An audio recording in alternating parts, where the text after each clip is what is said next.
Hoje nós encerramos a série Apocalipse, Esperança e Alívio. Primeira semana tratamos da bendita esperança, que a morte não é da palavra final.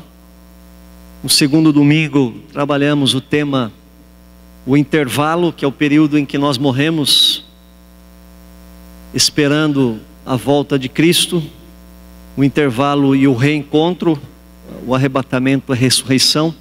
E hoje vamos fechar essa série com o título Tudo no Lugar. Deus vai colocar todas as coisas no seu devido lugar. Eu quero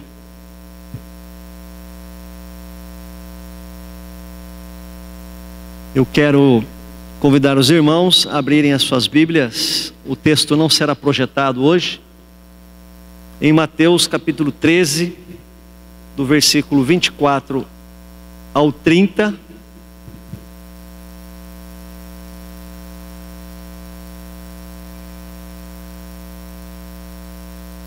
E do 36 ao 43.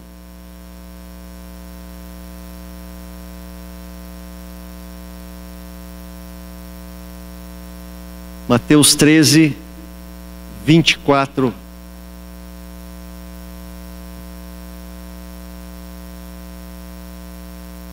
Antes de nós lermos, vamos orar.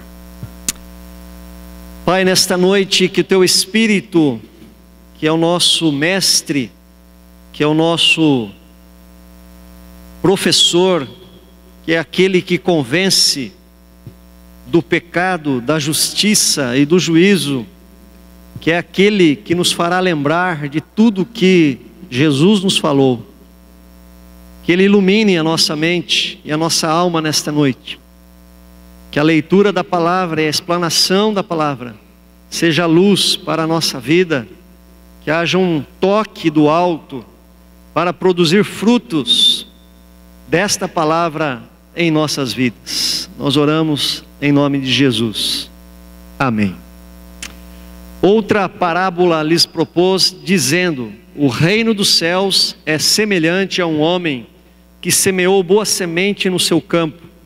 Mas enquanto os homens dormiam, veio o inimigo dele, semeou o joio no meio do trigo e retirou-se.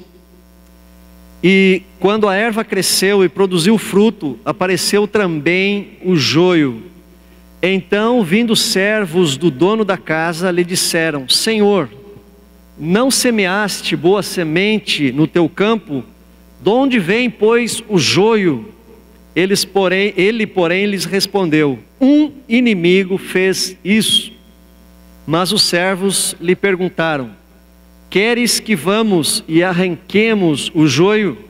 Não, replicou-lhe ele, para que ao separar o joio, não arranqueis também com ele o trigo. Deixai-os crescer juntos até a colheita. E no tempo da colheita direi aos ceifeiros: ajuntai primeiro o joio, atai-o em feixes para ser queimado, mas o trigo recolhei-o no meu celeiro.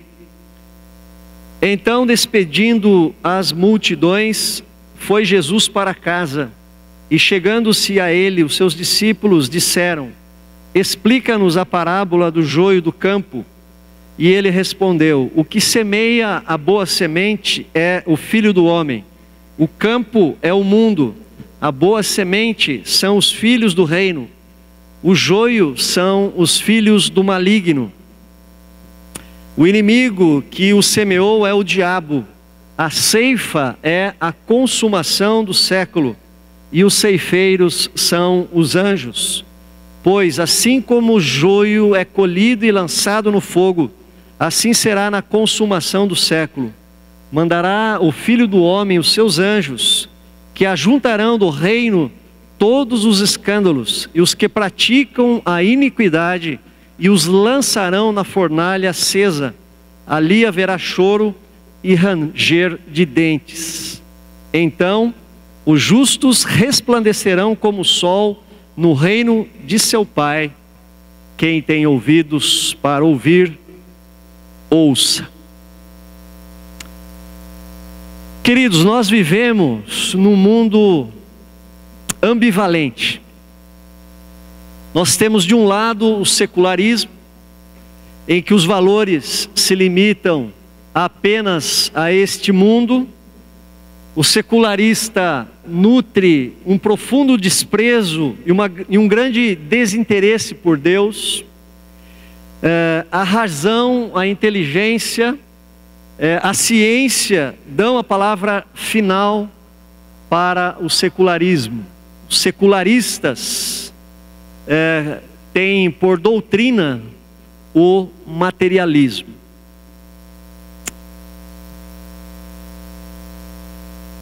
De outro lado, nós temos um movimento de mistificação da fé, que faz o homem projetar a sua fé de uma forma enganosa, de uma forma infantil, de uma forma irracional muitas vezes, falando, bonito até, sobre fluidos, sobre energia, sobre pensamentos positivos, sobre a energia de pirâmides e outras crendices semelhantes. O interessante notar nessas duas posições diferentes é que ambas rejeitam ou parecem ter um conceito em comum, que é de rejeitar a ideia de um julgamento final, de um juízo final. De um lado, o secularismo, que não acredita no espiritual, que diz assim: morreu, acabou, a vida é só esta, tudo que você tem para viver, você viverá aqui, não existe vida após a morte. E de outro lado, este misticismo que crê que de alguma forma, numa espécie de purificação da alma, ou crê também nessa bondade opcional do ser humano. O ser humano, se ele decidir, ele pode ser bom. Também exclui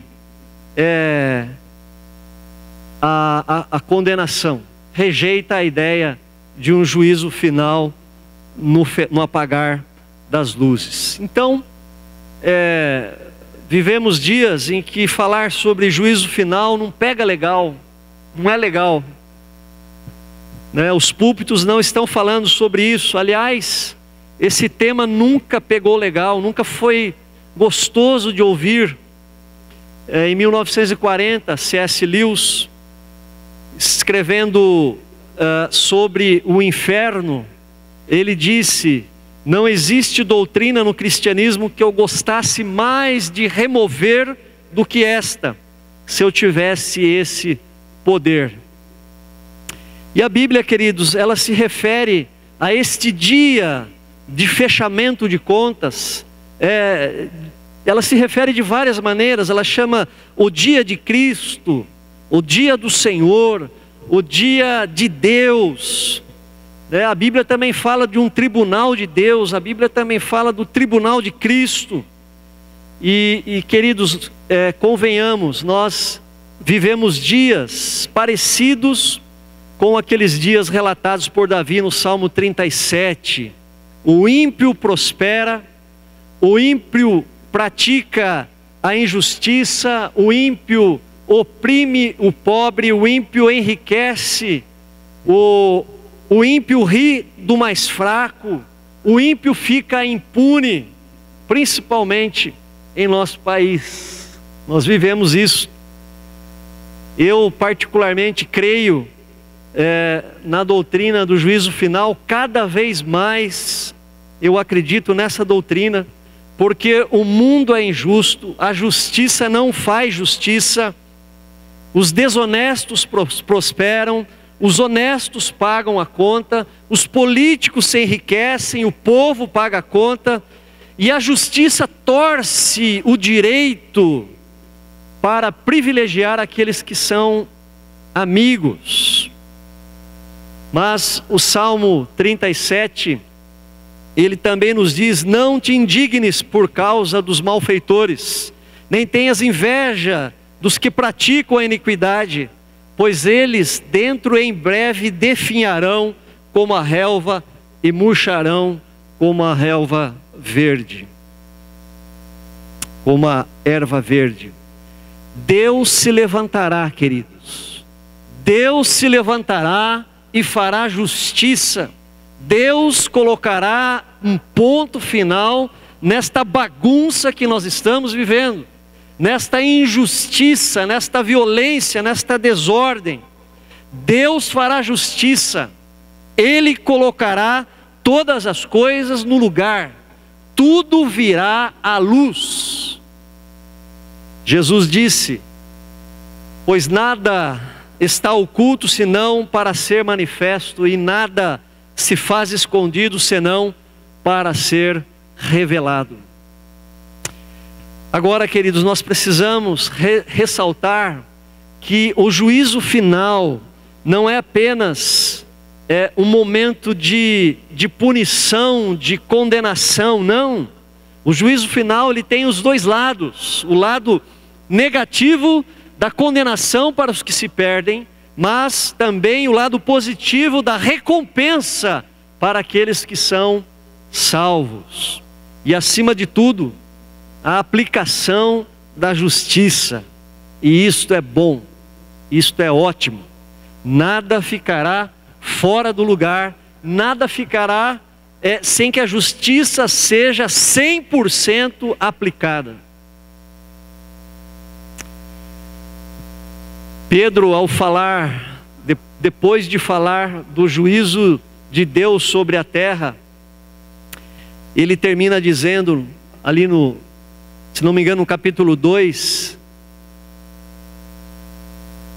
não me lembro agora se é a primeira ou segunda Pedro, ele diz assim, o texto que está no boletim aqui, é segunda Pedro, né? Deixa eu ver. Nós, porém, segundo a sua promessa, esperamos novos céus e nova terra, nos quais habita a justiça. E a parábola em questão que nós lemos fala a respeito disso. Jesus culmina esta parábola dizendo: mandará o Filho do Homem os seus anjos, que ajuntarão do seu reino todos os escândalos e os que praticam a iniquidade, e os lançarão na fornalha acesa. Ali haverá choro e ranger de dentes. Queridos, é importante nós lembrarmos que Jesus, em sua primeira vinda, ele veio de uma forma humilde, extremamente humilde. Ele nasceu homem, ele nasceu bebê, ele foi um frágil bebezinho, dependente completamente de sua mãe. Ele nasceu pobre, ele nasceu numa cocheira, em meio aos animais. Ele cresceu numa cidade sem expressão, Nazaré. Até quando falaram que o Messias havia aparecido, mas pode vir alguma coisa boa de Nazaré? Ele viveu de uma forma muito simples, sem riqueza, sem pompa, sem glória. Ele viveu preferencialmente entre os pobres, entre os desamparados. Ele não abriu a sua boca quando foi acusado. Ele não se defendeu como um cordeiro, ele foi manso, ele foi mudo, ele foi fraco. E aí, a meu ver, penso eu, está uma das chaves hermenêuticas para entendermos o juízo final. Por que a humanidade não crê no juízo final? Porque tem esta visão de Jesus, esta visão equivocada de Jesus, de um Jesus humilde, complacente, perdoador, sem boca, fraco. Mas, queridos, na sua segunda vinda, ele virá como rei. A Bíblia diz que ele virá com poder e glória. Ele será cercado, ele virá cercado de um exército celestial. Ele virá como juiz, ele virá como Senhor, como juiz para julgar o mundo. Ele veio a primeira vez como Salvador, mas a segunda, ele voltará como juiz, ele voltará para julgar. E Jesus já pré-anunciou isto. Lá em João capítulo 12, ele diz assim: se alguém ouvir as minhas palavras e não as guardar, eu não o julgo, porque eu não vim para julgar o mundo. Ele estava vivendo aqui na terra esse período. Eu não vim para julgar o mundo, mas para salvá-lo. Quem me rejeita e não recebe as minhas palavras, tem quem o julgue. A própria palavra que tenho proferido, essa o julgará no último dia. Então, no toque da última trombeta, Jesus virá nas nuvens com grande poder e glória, e os seus anjos, diz o texto, farão a separação do joio e do trigo, separarão os bodes das ovelhas, separarão os desobedientes dos obedientes, separarão os orgulhosos dos humildes, separarão os fortes dos fracos, separarão os de dura cerviz, de duro coração, e dos que têm um coração quebrantado. Interessante, queridos, que na parábola, quando o joio foi semeado pelo inimigo, alguns quiseram tirar o joio, e o dono do campo disse não. E por que não? Você já parou para pensar porque ele respondeu não? Duas coisas. Primeiro, porque o homem não tem competência para fazer isso. O homem não tem competência para julgar. A Bíblia diz que todos pecaram, todos se corromperam. O homem não tem autoridade em si mesmo para fazer justiça. E em segundo lugar, queridos, Deus quis deixar bem claro que o céu não é aqui, assim também como o inferno não é aqui. Nós estamos vivendo um estágio incompleto. Aqui não é a plenitude da vida que Deus preparou para nós. O apóstolo Paulo diz que nós não somos cidadãos da terra, somos cidadãos do céu. Uma das maiores mentiras que o diabo coloca no ser humano hoje, ele é o pai da mentira. Ou a pessoa acredita que aqui é o inferno, que não haverá uma punição, um juízo final, ou que aqui já é o céu.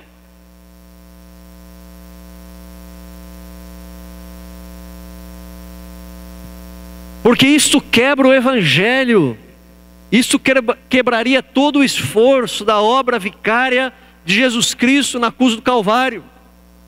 Então a separação não pode ser feita aqui, ela será feita na vinda de Cristo como Rei dos Reis e Senhor dos Senhores. Diz o texto, os seus anjos que ajuntarão do seu reino todos os escândalos e os que praticam a iniquidade. Haverá uma seleção, haverá uma separação, e o critério para essa separação será a prática do pecado. Todos aqueles que viveram deliberadamente segundo a sua própria cabeça, segundo o seu próprio juízo, que praticaram escândalos, que viveram na iniquidade, que rejeitaram a ajuda de Cristo para se tornarem novas criaturas. Todos aqueles que não nasceram de novo, disse Jesus, não podem herdar o reino de Deus. Todos aqueles que permaneceram com a sua natureza pecaminosa, que não foram crucificados com Cristo, que não morreram com Cristo para o pecado e renasceram para uma nova vida. E todos aqueles também que de uma forma ou de outra não foram pessoas terríveis, no sentido de praticarem deliberadamente o mal, mas foram orgulhosas o suficiente para crerem que eram boas demais para precisarem de um Salvador. Esses também. Todas as pessoas que foram autossuficientes, que foram boas demais, e que por ser boas demais, por ter a sua própria justiça, declinaram e rejeitaram a salvação que somente Cristo pode dar, que confiaram em si, também estarão neste grupo que os anjos separarão. Queridos, deixa eu fazer aqui um esclarecimento. Ninguém é melhor do que ninguém. ou pior do que ninguém. Todos seres humanos, em sua natureza, em nosso íntimo, todos nós somos igualmente miseráveis. É uma questão de natureza. Nós nascemos, todos nós nascemos ímpios. Eu nasci na iniquidade e em pecado me concebeu a minha mãe, disse o salmista. Por isso a necessidade de nascer de novo para entrar no reino de Deus. Por isso nós cremos e nós reafirmamos as verdades da reforma. Somente Cristo, somente a fé em Cristo e somente a graça de Deus. Somente isso proporciona a nós a salvação. E depois da separação, diz a Bíblia que os ímpios serão lançados na fornalha acesa. E a Bíblia ainda diz que ali haverá choro e ranger de dentes. Esta expressão indica punição e indica sofrimento.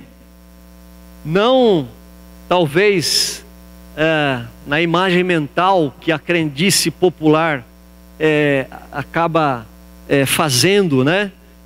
Aquela famosa frase, você vai arder no mármore do inferno, né?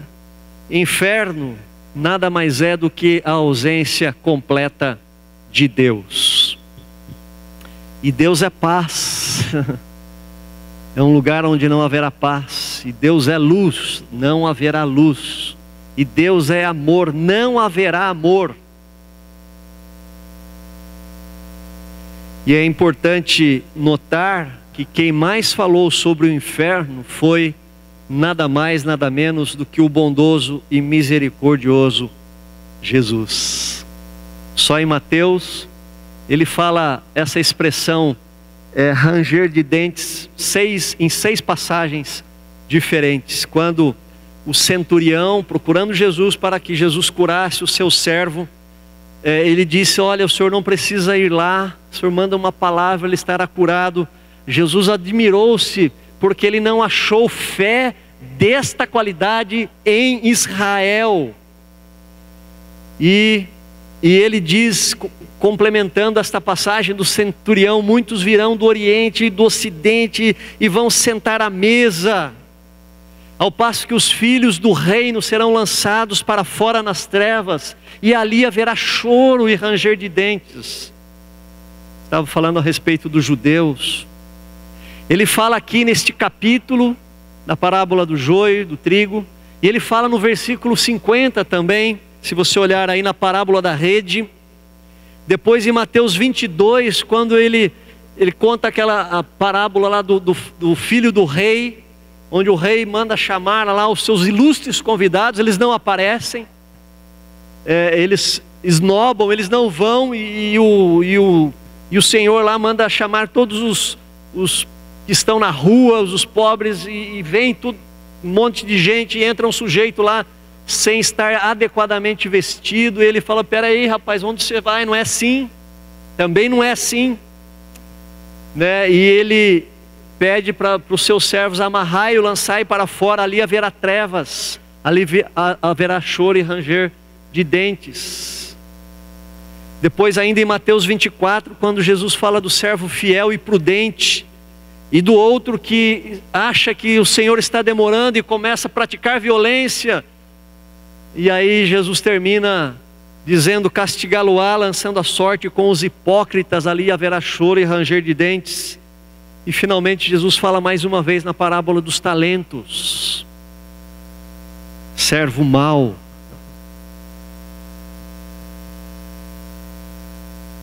Sem dúvida, queridos, que uma boa regra da hermenêutica bíblica, que é a arte da interpretação, é olhar para a Bíblia e ver quantos textos bíblicos falam a respeito do mesmo assunto.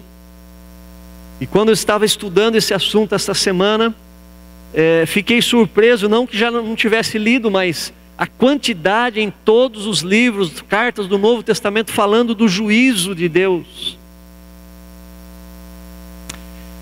C.S. Lewis argumenta que se o mundo aceita o livre-arbítrio, acho muito interessante isso, e de fato o mundo aceita que o homem, o ser humano tem livre-arbítrio,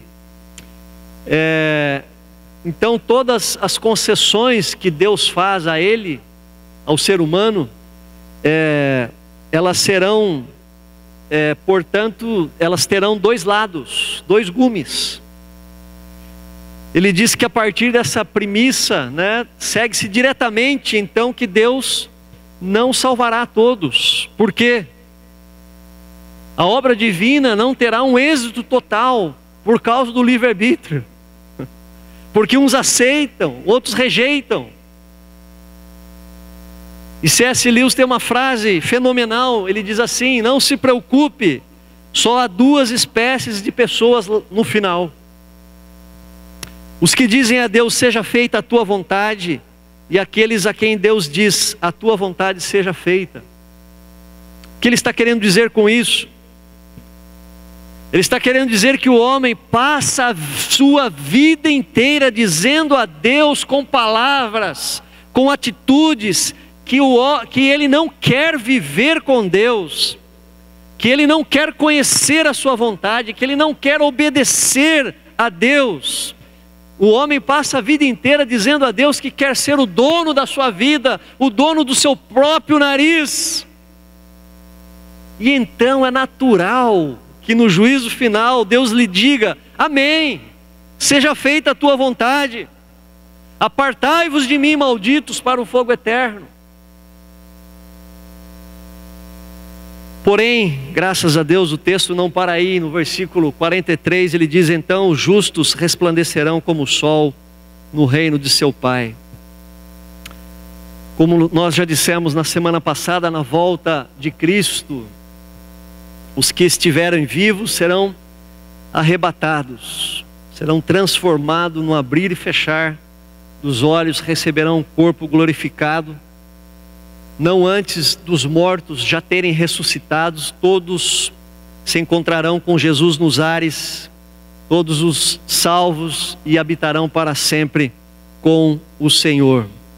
Então, queridos, a volta de Cristo e o juízo final que se segue à sua volta será o grande evento cósmico que marcará o fim deste mundo e o início dos novos céus e da nova terra. Cristo trará a plenitude da vida, como nós lemos em Apocalipse 21, que diz: e vi um novo céu e uma nova terra, e vi a santa cidade, a nova Jerusalém, que descia do céu da parte de Deus. Deus mesmo estará com eles. Ele enxugará de seus olhos toda lágrima, e não haverá mais morte, nem pranto, nem lamento, nem dor, porque já as primeiras coisas são passadas. A volta de Cristo e o juízo final restaurará todas as coisas como foram no princípio. Apocalipse 22 diz: e mostrou-me o rio da água da vida, claro como um cristal, que procedia do trono de Deus e do Cordeiro. No meio da sua praça e de ambos os lados do rio estava a árvore da vida. Ali não haverá jamais maldição. Nela estará o trono de Deus e do Cordeiro. E ali não haverá mais noite, porque o Senhor Deus os alumiará, e reinarão pelos séculos dos séculos. Aleluia. Queridos, no juízo final, os justos resplandecerão como o sol no reino de seu Pai. O juízo de Deus trará aos salvos um estado de recompensa e de alegria. Aleluia, que maravilha. Você e eu, nós podemos contemplar mesmo que obscuramente, mesmo que não conseguindo alcançar com a nossa mente o que Deus tem preparado para aqueles que creem em Jesus. Me chama a atenção nesse texto a palavra praça, de Apocalipse, que eu acabei de ler agora, Apocalipse 22. Onde tem praça, tem jardim, mesmo porque o texto também fala sobre rio, e fala sobre árvore, e aí nos faz voltar ao início, ao princípio, ao Gênesis, onde Deus plantou um jardim, o jardim do Éden. O homem foi colocado lá, e na volta de Cristo, na restauração de todas as coisas, nós seremos colocados também numa praça, num belo jardim, eternamente. Eu queria concluir e queria dizer que é importante observar que em todo o processo de julgamento, de juízo, de justiça, nós podemos ver ainda a benevolência de Deus.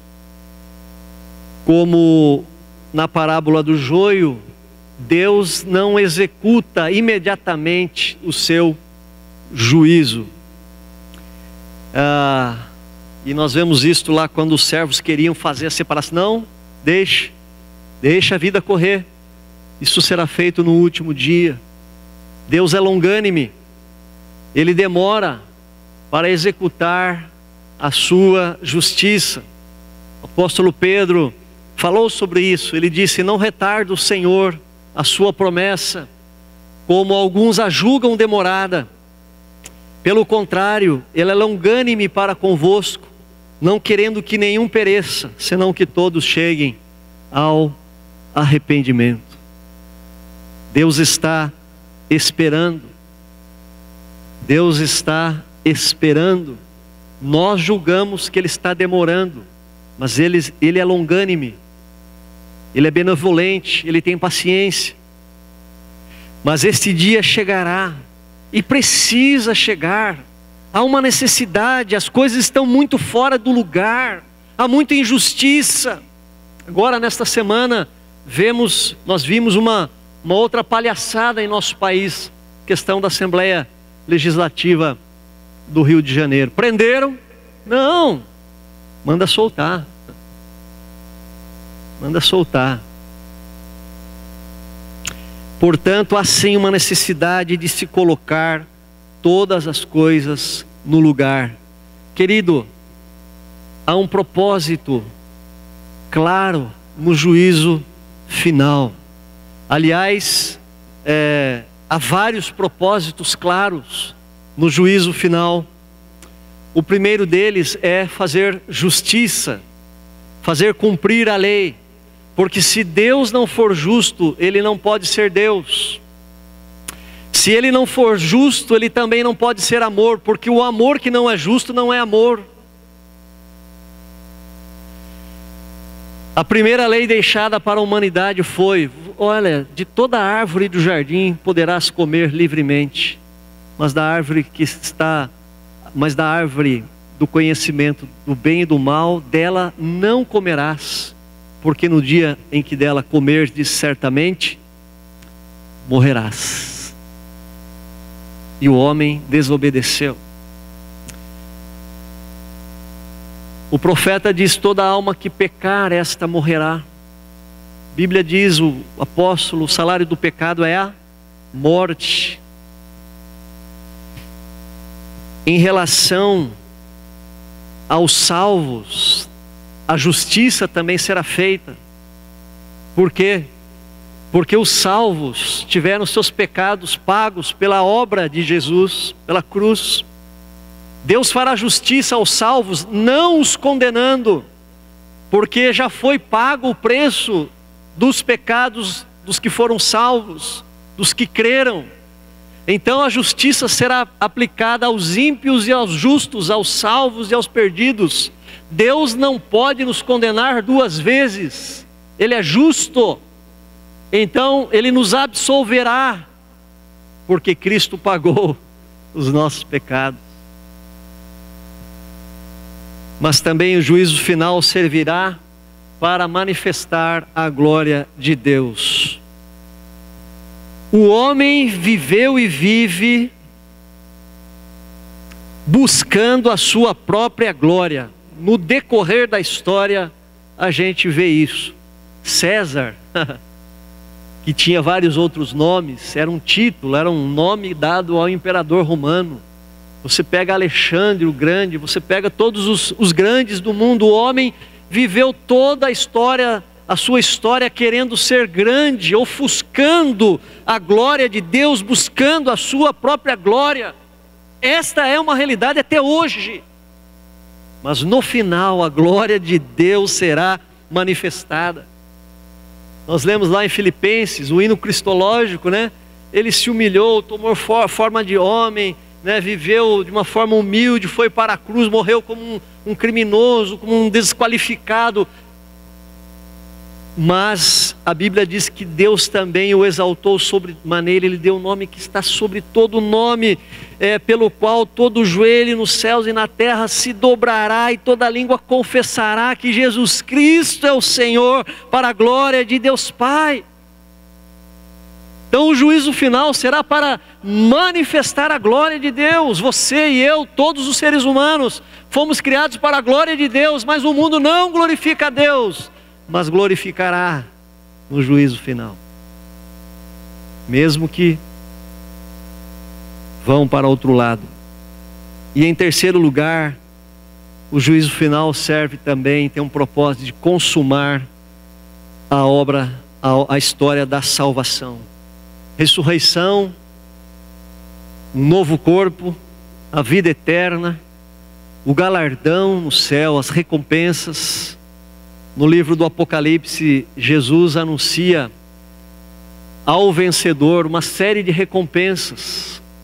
Ele diz assim, no Apocalipse 2:7, ao vencedor dar-lhe-ei que se alimente da árvore da vida, que se encontra no paraíso de Deus. No 2:17 ele diz, ao vencedor dar-lhe-ei que se alimente dar-lhe-ei do maná escondido, bem como lhe darei uma pedrinha branca, e sobre esta pedrinha é escrito um novo nome. No 2:26 ele diz, ao vencedor que guardar até o fim as minhas obras, eu lhe darei autoridade sobre as nações. No 3:12 ele diz, ao vencedor faloei coluna no santuário do meu Deus, e daí jamais sairá. No 3:21 ele diz, ao vencedor dar-lhe-ei sentar-se comigo no meu trono. Aleluia. Juízo final consumará a salvação. Salvação está incompleta hoje. Então, queridos, diante de tudo isso, para você e para mim, antes de ocasionar temor e medo, essa doutrina deve nos conduzir a glorificar a Deus pelo seu grande amor com que nos amou.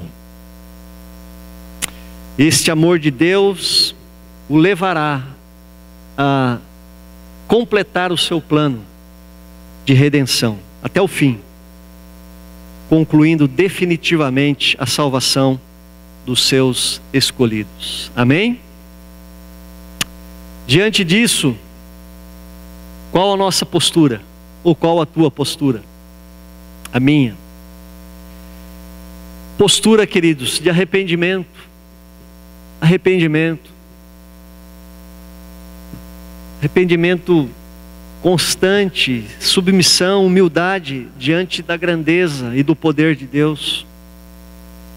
Uma postura também de expectativa, né, de uma espera ansiosa. Eu não sei quantos aqui já fizeram a oração Maranata. Já fez? Em alguns momentos da minha vida eu já fiz. E às vezes quando estou muito desolado, olhando tanta coisa fora do lugar, eu falo Maranata. Vem, Senhor Jesus, vem logo. Porque para mim é a redenção, para você é a redenção, venha logo. Uma posição também de confiança. O juízo final para nós é a premiação, é a consumação da salvação, da vida eterna, do galardão, das recompensas, da morada celeste que Jesus já preparou. Postura também, queridos, de serviço. de serviço, de se colocar à disposição. Estamos aí numa próxima eleição de diáconos e diaconisas. Há muitas necessidades no corpo de Cristo. Você foi dotado de dons e de talentos. Você não pode enterrar o talento. Eu acabei de falar da parábola dos talentos.